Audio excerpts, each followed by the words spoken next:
নেতারহাটে বেড়াতে এসে আমরা যে হোটেলে ছিলাম, হোটেল রবি অ্যান্ড শশী, তার পাশে ফরেস্টের ছবি। লম্বা লম্বা সব পাইন গাছ,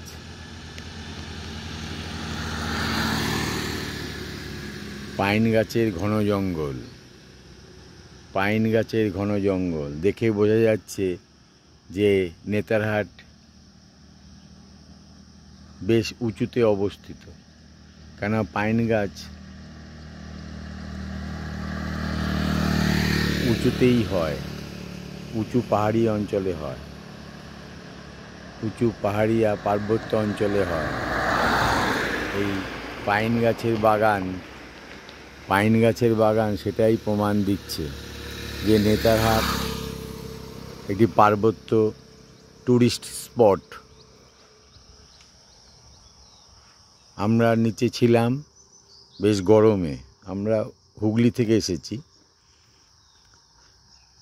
গরমে আমাদের প্রাণ প্রায় ওষ্ঠাগত ছিল, কিন্তু এই নেতারহাটে এসে রাঁচি হয়ে আমরা নেতারহাট এসেছি গতকাল সন্ধ্যের সময়।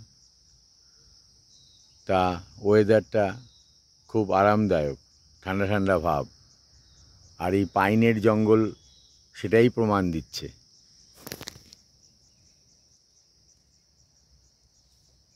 এই ফরেস্ট এরিয়া, যতদূর চোখ যায় শুধু ফরেস্ট, মানে প্রচুর বাগান, মানে অরণ্য,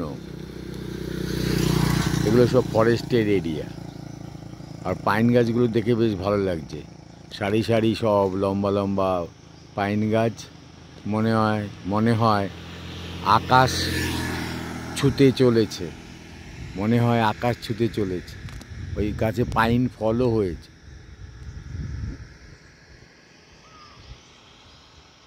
বেশ ভালো লাগছে, পাইন গাছে পাইন ফলও হয়েছে।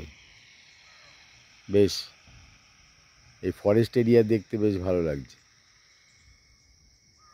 আপনারা আসবেন নেতারহাট, ভালো লাগবে।